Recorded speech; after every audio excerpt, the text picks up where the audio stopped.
नमस्कार, मैं हूं तान्या। आप देख रहे हैं राष्ट्रीय एक न्यूज़। आइए नजर डालते हैं आज की कुछ खास खबर की ओर। हमारे एक बार बुलाने के ऊपर आप हमारे बीच इस प्रेस कॉन्फ्रेंस में हाजिर हुए हैं। पहले तो आपका हम अपने तहे दिल से स्वागत करते हैं। आज का मेन मुद्दा हमारा जो है 1987 में हिसार फतेहाबाद में हुए सिख विरोधी दंगों के से संबंधित है। 8 जुलाई को हिसार में सुबह से दंगा शुरू होता है और 7 जुलाई को दरियापुर हत्याकांड होता है। दरियापुर हत्याकांड के बाद में ही अगले दिन सुबह से ही हिसार में सरेआम सिखों को स्पेशल टारगेट करके, जो सिख धर्म को मानने वाले थे, सिख धर्म के अनुयायी थे या सिख वेशभूषा में थे, उनके घरों को, उनकी दुकानों को, उनकी संस्थाओं को, गुरुद्वारों को, सभी को टारगेट ले करके सरेआम उसके अंदर लूटपाट की गई, आगजनी की गई। श्री गुरु ग्रंथ साहब जी को भी श्री गुरु सिंह सभा गुरुद्वारा में श्री गुरु ग्रंथ साहब जी को अग्नि भेंट कर दिया गया। उसके अलावा शिक्षा संस्थान जिसमें सभी धर्म के बच्चे पढ़ते हैं, Guru Nanak senior secondary school ऋषि नगर, जिसको भी इन्होंने सभी ने मिलकर लूटा। हमें ये बड़ा दुख है कि एक तो हम आप सबकी हिसार के अंदर जितने भी लोग हैं सबकी सेवा में लगे रहते हैं, सबको सहयोग करते हैं।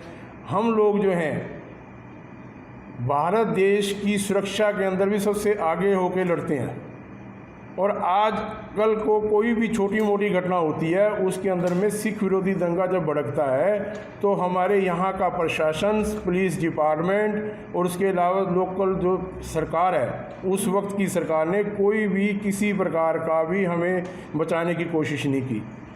सबसे बड़ी बात यह है कि उस टाइम में सरदार बूटा सिंह जी, जो कि हमारे भारत सरकार के गृह मंत्री थे, उन्होंने यहाँ पे हवाई अड्डे पे आके ठहर गए और सारा 2 बजे तक वो यहाँ पर रुके रहे।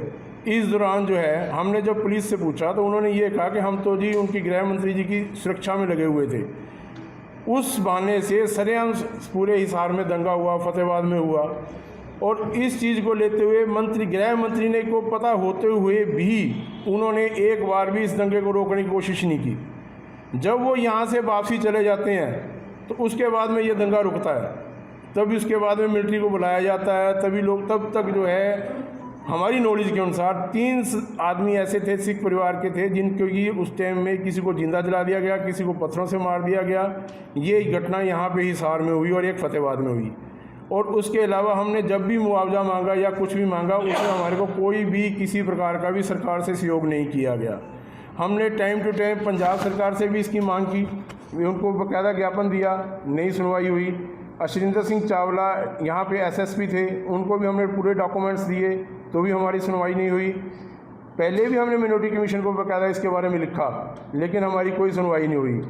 यहाँ पे सबसे बड़ी बात मैं एक चीज़ बताता हूँ। मेरे पास में एक ये पत्र है जो कि लेटर है, ये 5214 नंबर लेटर है, डेटेड 29/3/88 का, जो कि डिप्टी कमिश्नर द्वारा ये लिखा जाता है। बड़ी शर्म की बात है कि ये लिखा जाता है कि ये जो दंगा हुआ है इसमें बस हमने 2-2 हज़ार या किसी को 5 हज़ार रुपये मुआवजा दे दिया है और सभी को जो है, किसी को अपना जो है, किसी को इंश्योरेंस मिल गया है, किसी को बाकी, किसी को अगर चाहिए तो आप जो है बैंक से लोन ले लीजिए और लोन लेके अपना कारोबार दोबारा शुरू किए। लेकिन सरकार अपनी जिम्मेवारी को जिम्मेवारी नहीं माना उन्होंने। कितनी शर्म की बात है। और इसको ये बात कह करके इस केस को क्लोज़ कर दिया गया। ये लेटर हमारे हाथ में है। उसके बाद में ये भी नहीं, इस यहाँ से आगे चले जाएं तो उस टाइम के जो आपके थे अपना मलिक जी थे यहाँ पे, युद्धवीर मलिक, उनको जो है चीफ सेक्रेटरी का एक पत्र आता है। इस पत्र के अंदर में साफ गुप्ता जी का पत्र आता है और ये है इनका पत्र नंबर है जनाब PSFLH 86-520। इसमें भी उनको रिक्वेस्ट लिखी जाती है, उस चीफ सेक्रेटरी की तरफ से लिखा जाता है कि आप जो है इसको जो है इनका मुआवजा दिवाएं या सब कुछ किया जाए। लेकिन इसकी भी धज्जियाँ उड़ी हैं, इसको भी किसी ने नहीं माना है। हम तो ये कहते हैं कि अब हमने जा कर के मिनोरिटी कमीशन के चेयरमैन सरदार इकबाल सिंह जी, भारत सरकार, उनको हमने अपना एक रिक्वेस्ट लेटर दिया है भी आप जो है हम फोटो दो, आप जो है इसमें मदद करें और हमारा जो है ये केस को दोबारा से ओपन करें, किसी रिटायर जज से या किसी भी माननीय व्यक्ति से इसकी खुल के जांच कराएं। ये मैंने 2 दिन पहले ही ये मिनोरिटी कमीशन के पास में ये केस लगा दिया है और इसकी हमने मांग की है कि आप जो है इसको रीओपन करके इसकी जांच करवा के जितने भी दंगा पीड़ित हैं, जितने भी ज़रूरतमंद हैं, जिनको आज तक कोई न्याय नहीं मिला है, जो आज तक भी न्याय के लिए जगह जगह गुहार लगा रहे हैं, उन सब को जो है आप जो है न्याय दिलाएं। तो उन्होंने हमारी ये पिटीशन जो है एक्सेप्ट कर ली है और इसमें अब आगे जो भी कार्रवाई होगी टाइम टू टाइम हम आपको उसके बारे में बताते भी रहेंगे। उस वक्त में हुए जो दंगा हुए हैं उसकी मैं आपको, हम सभी जो है मिलके आपको एक सरेआम दंगे हुए हैं, बांट लो यहाँ।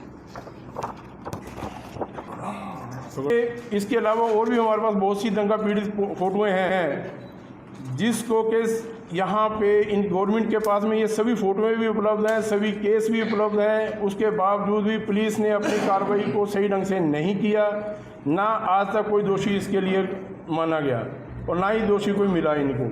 हम आज भी ये कहते हैं कि अगर ये सब कुछ पुलिस अगर आज भी इसको रीओपन करती है या कोई इंक्वायरी करती है तो हम उनको हर प्रकार के दस्तावेज उपलब्ध करवाने के लिए तैयार हैं और हर प्रकार की मदद करने के लिए भी तैयार हैं। लेकिन हम भी एक भारत देश के नागरिक हैं।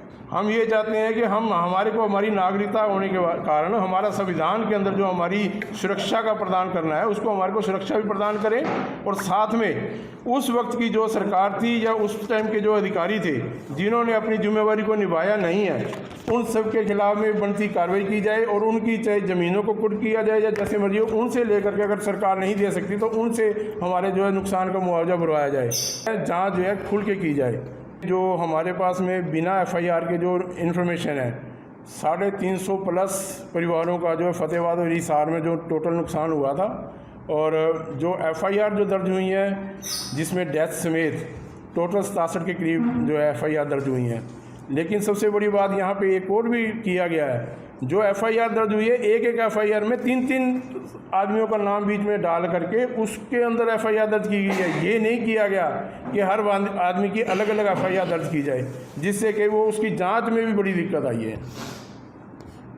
87 का जो नकली याद आता है वो तक काफ जाती है और अभी तक जो है इंसाफ नहीं मिला दंगा पीड़ितों को, तो क्या अब लगता है कि उम्मीद है कि ये इंसाफ मिल पाएगा?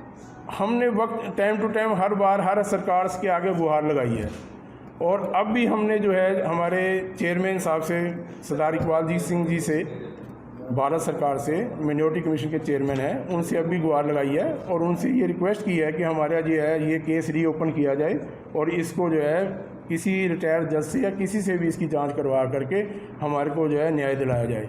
तो उन्होंने हमारी ये रिक्वेस्ट जो है एक्सेप्ट कर दी है।